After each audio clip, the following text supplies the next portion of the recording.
Hello, peoples. Welcome to Recreational Drugs. Drugs are we all doing today? Today will be stimulants. Yay, I could use a little of that myself. 20 participants, 20 out of 50. Well, cool people showed up, uncool people stayed home.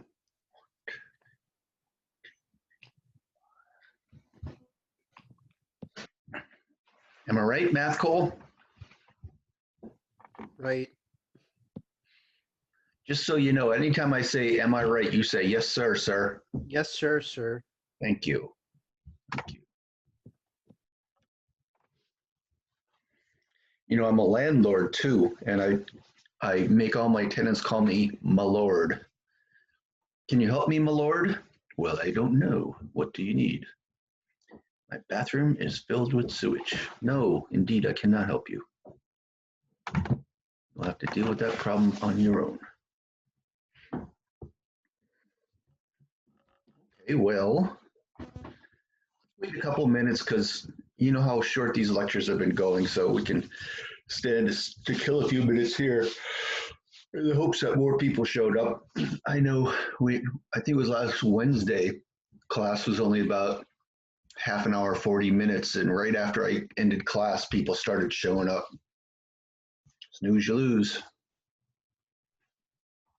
Ain't that right, Cora Stone? Cora Stone? Yes, correct, Yes, sir, sir. sir. Okay. It's like trying to beat some sense into you people. Okay. Oop. Stimulants. This should be exciting. I got a million of them. Are they all that bad? Yeah, pretty much. Do.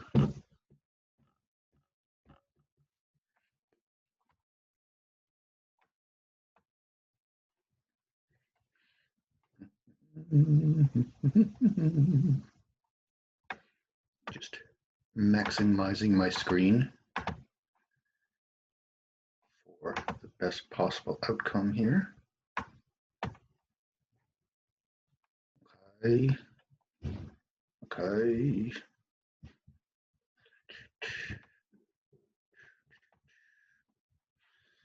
All right, why don't we just go ahead and do this thing. So again, I'm going to divide this chapter into two halves. The first half will be mostly pharmacokinetics, also some chemical structure and stuff like that, because I know you love chemical structures. And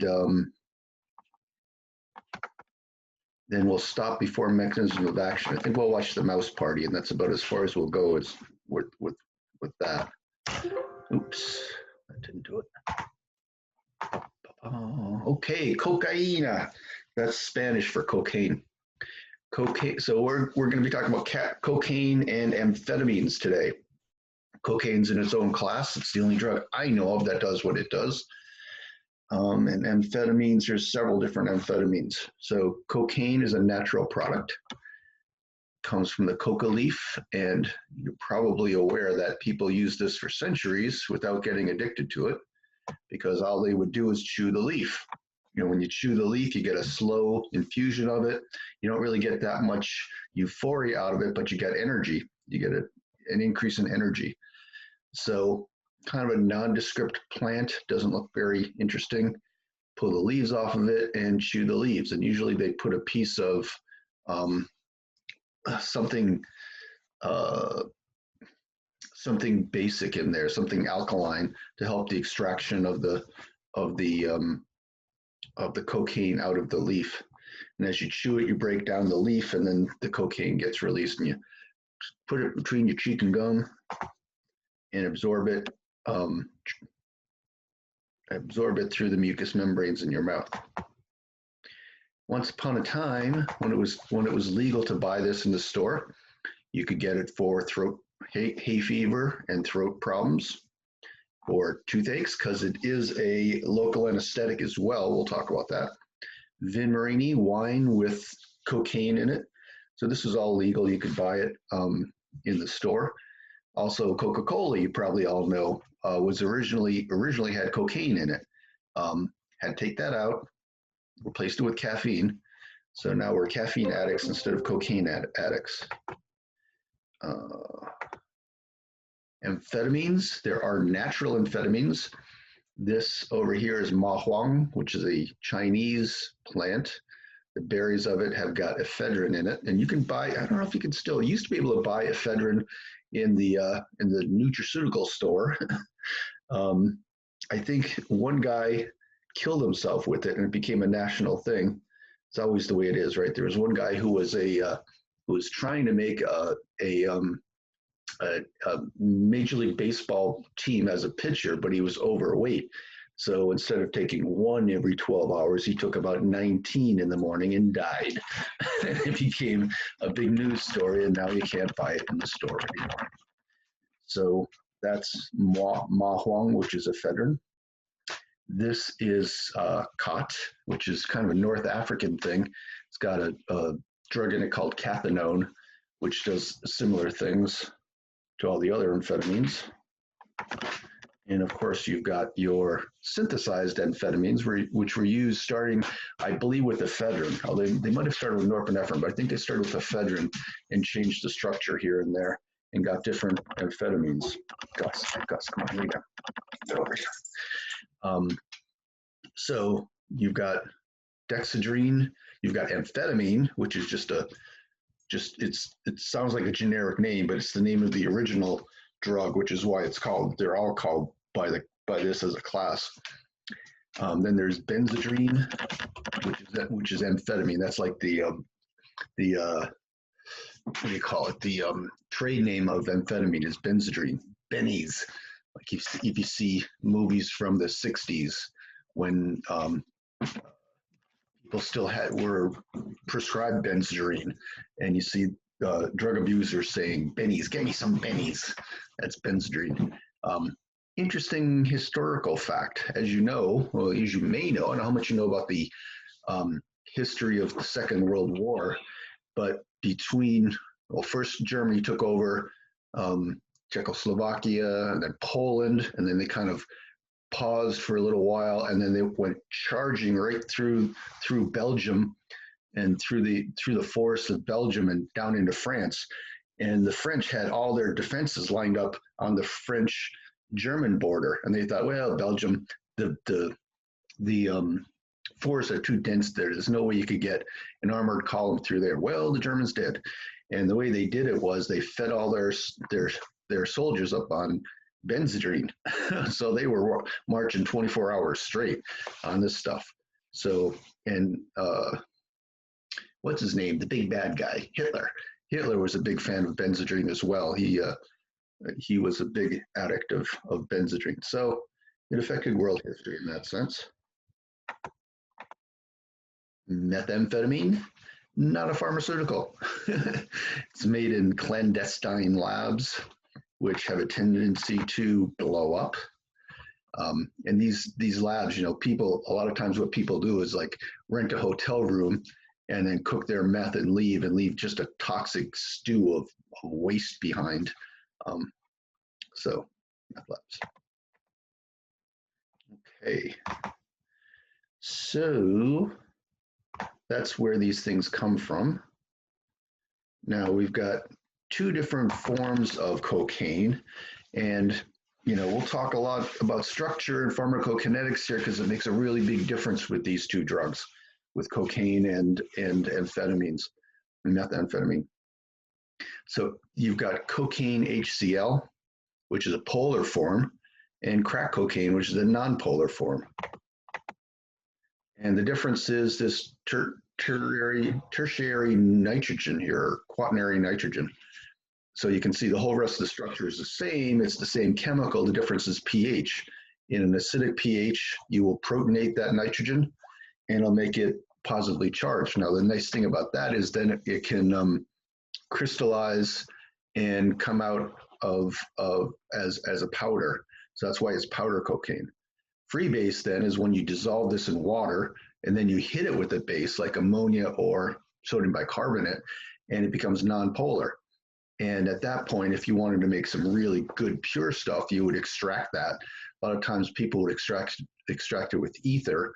So all the cocaine goes into the ether, and then they get rid of the water, they separate it and with a sup funnel, and then they dry the ether off. Well, one of the problems with drying ether off is it's extremely explosive.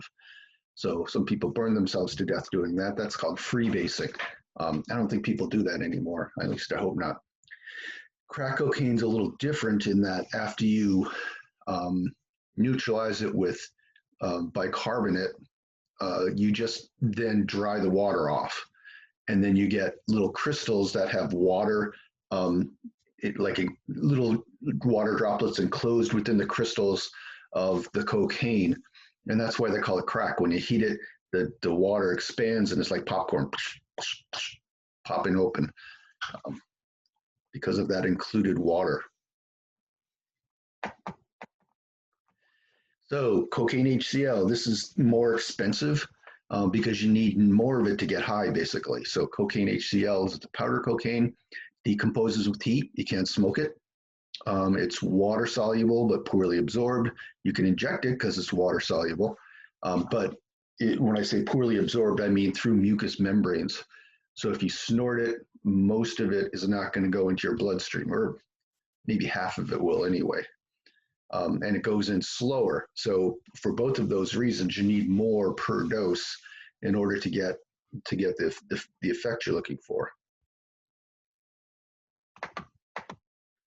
Freebase, treat it with bicarbonate and extract it with ether or dehydrate it. Now it's heat stable for some reason, and I don't understand why, but when it's no longer the salt form, you can heat it and smoke it.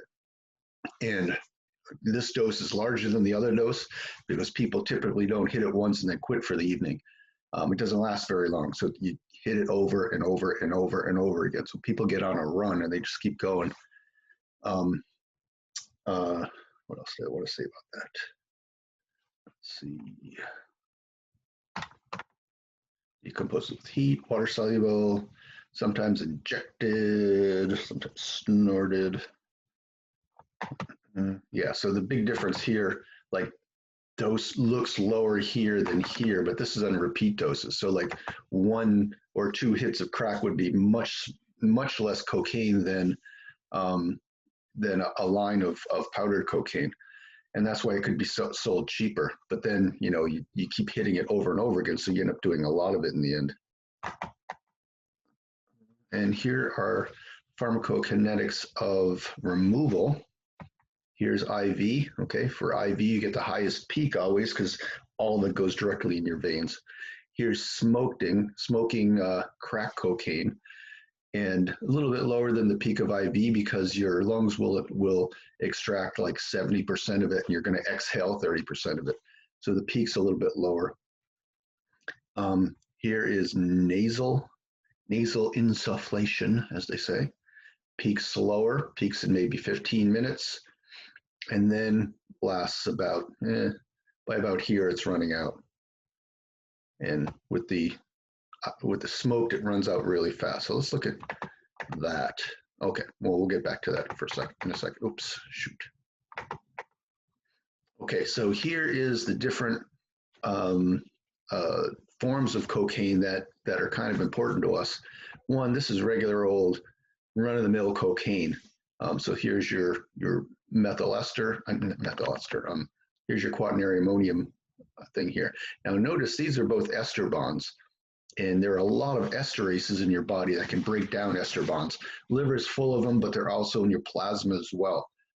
So this is cocaine, this is cocaine. Oh, and keep in mind too, that when I talk about this being polar versus this being non-polar, that's only in the form that you buy it in and try to get it in your body with, okay?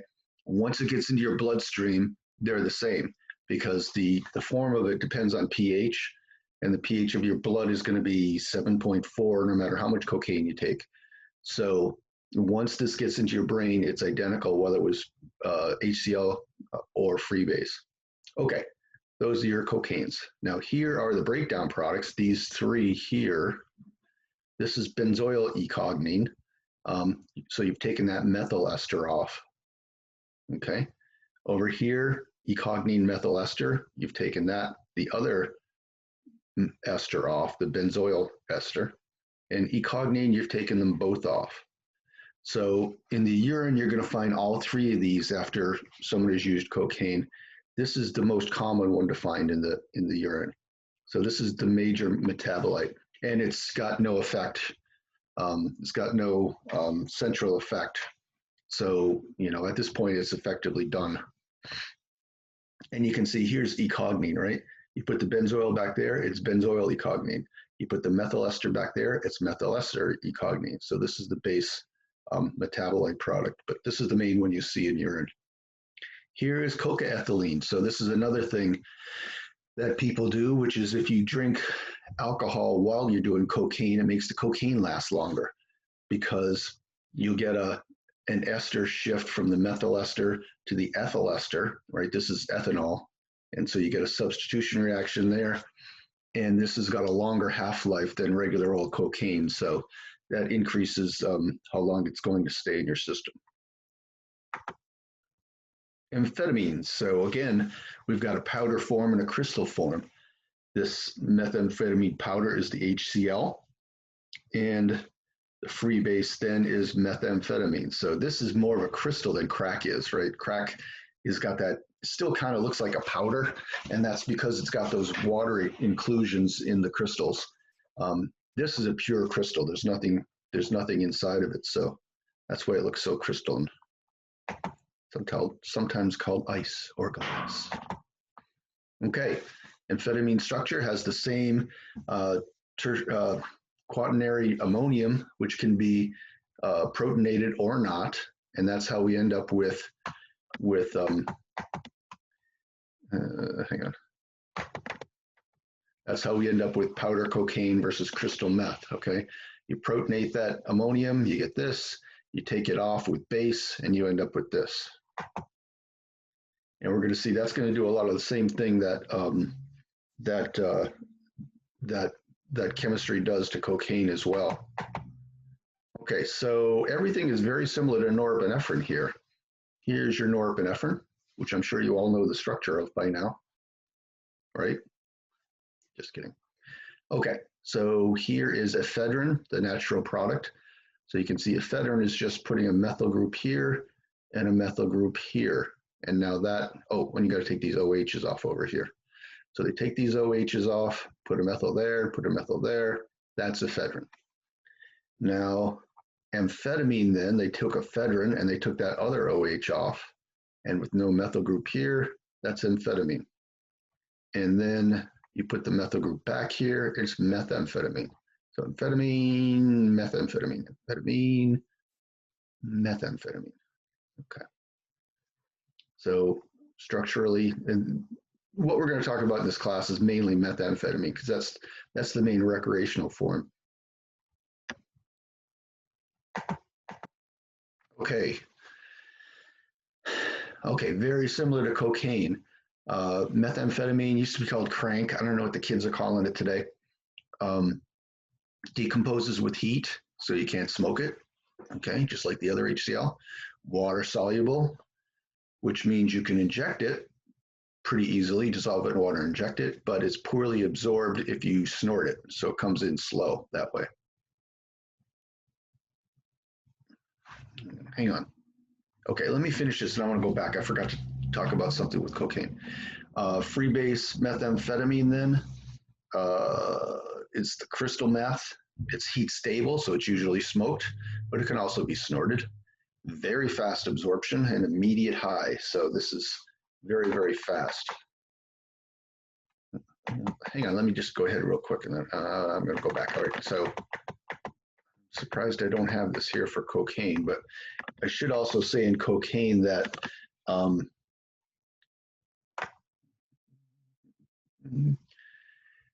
cocaine HCl, when snorted, peaks in about, onset in about 2 or 3 minutes, peaks in about 15 minutes, lasts about 45 minutes. So it's a short lasting kind of a thing.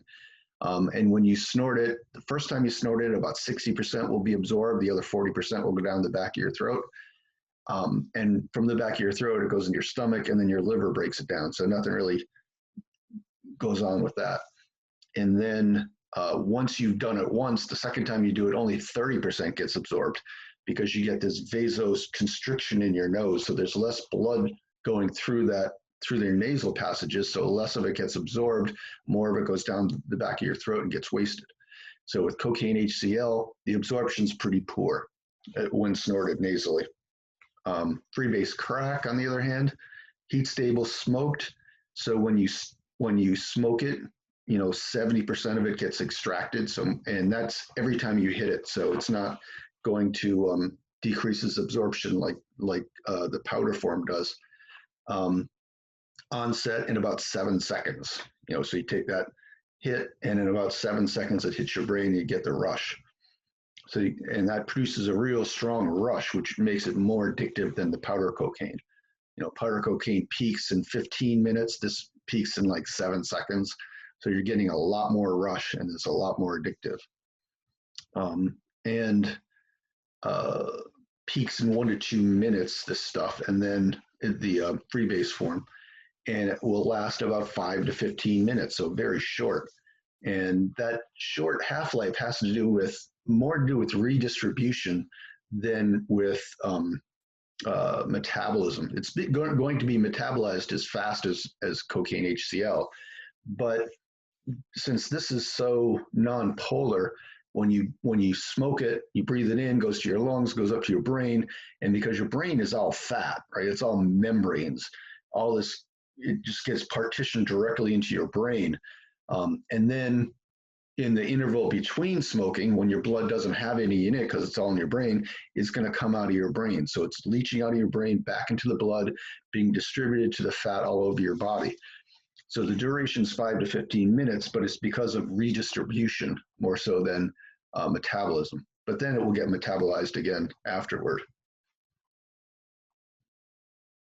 So the effect is diminishing rapidly, but the whole body dose remains pretty much the same. So the pharmacokinetics of metabolism is the same as powder cocaine, but the redistribution makes it go away. So people tend to redose about every 5 to 10 minutes in order to stay high.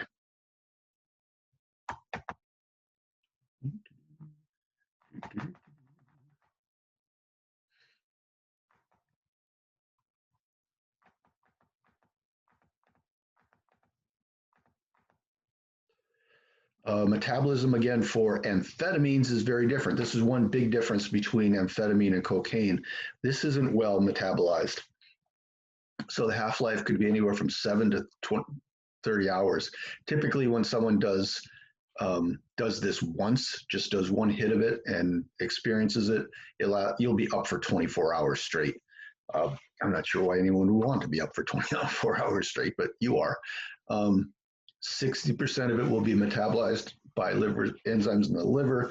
40% gets excreted unchanged. You won't find any cocaine unchanged in your urine, at least not much, because it gets metabolized so quickly. But because this is metabolized slowly, 40% of it will end up going out through the urine. So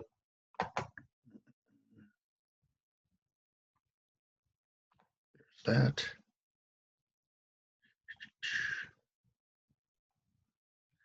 In terms of distribution, both of these are going to pass the blood-brain barrier because both methamphetamine and cocaine, when they get into your bloodstream, become that freebase form because of the pH in your bloodstream.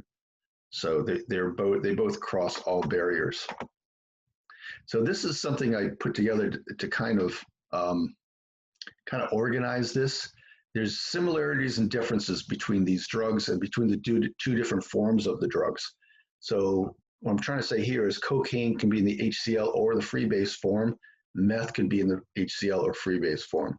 So if you look at cocaine in the HCl form, it's short acting, okay, it gets metabolized fast, and it can be snorted or injected. In the freebase form, it's still short acting, but it can be smoked. Methamphetamine is long lasting. In the HCl form, it's snorted or injected. In the freebase form, it's smoked, but it's still long lasting. So if you look in terms of freebase versus freebase, the freebases can be smoked. The HCLs are snorted or injected. If you look at it this way, cocaine is always short acting no matter which form of it you take. Methamphetamine is always long lasting no matter what form you take. Okay, so that hopefully clarifies things somewhat.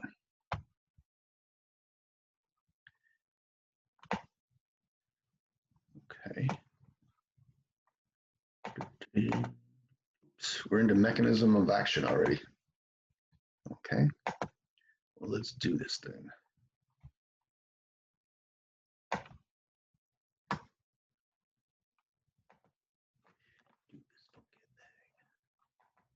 Oops, what? I don't have the links here. Oh, be a son of a. Hang on one second, people. I know I can get us there.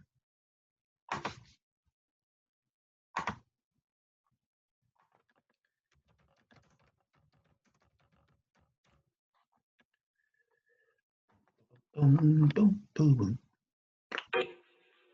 And as usual, if you want to dance to this music, you're welcome.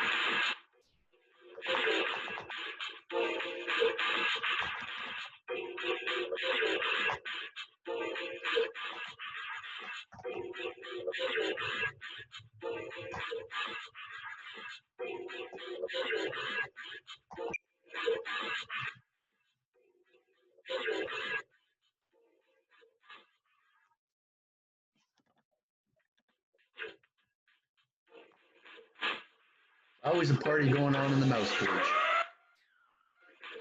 Okay, methamphetamine. I don't think I would, no, you're the alcohol guy. Methamphetamine. I don't think I would mess with Mr. Methamphetamine.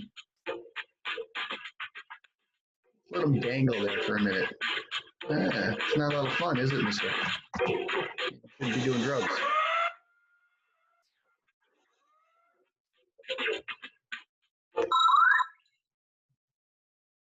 Dopamine transporters are responsible for removing dopamine from the synaptic cleft.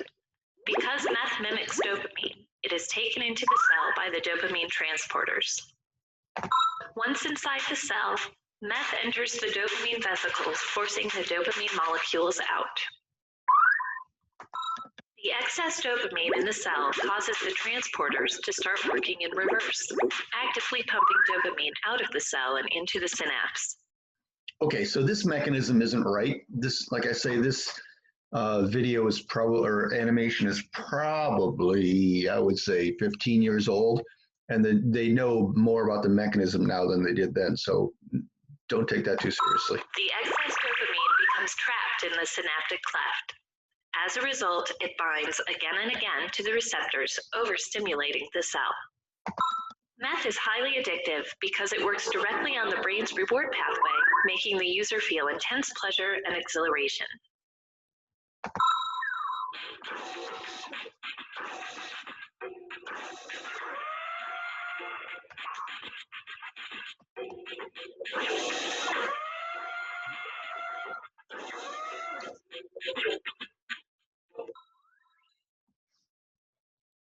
Dopamine transporters are responsible for removing dopamine molecules from the synaptic cleft after they have done their job. They sound just like that too. Cocaine blocks these transporters, leaving dopamine trapped in the synaptic cleft. As a result, dopamine binds again and again to the receptors, overstimulating the cell. Like other drugs, cocaine concentrates in the reward pathway. However, it is also active in the part of the brain controlling voluntary movements. This is why cocaine abusers are fidgety and unable to be still. That, and they're looking for more cocaine. So,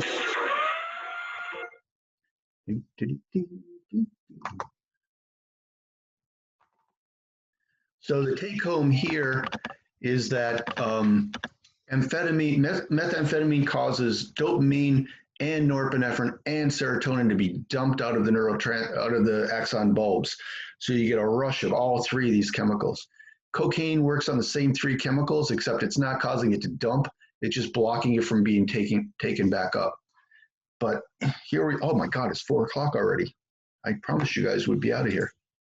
No, but seriously, I feel really guilty about how short these classes are, but there's really no point in doing it all at once. So let's call it a day here, and we'll go into a lot more detail of all this next time. Matthew. Sir, are we going to be talking about caffeine too anytime soon? No, we're not going to go over caffeine. I'm thinking about putting another chapter together with caffeine and nicotine, but I haven't done that yet. Just in general, what caffeine does is very different from cocaine. Caffeine blocks adenosine receptors.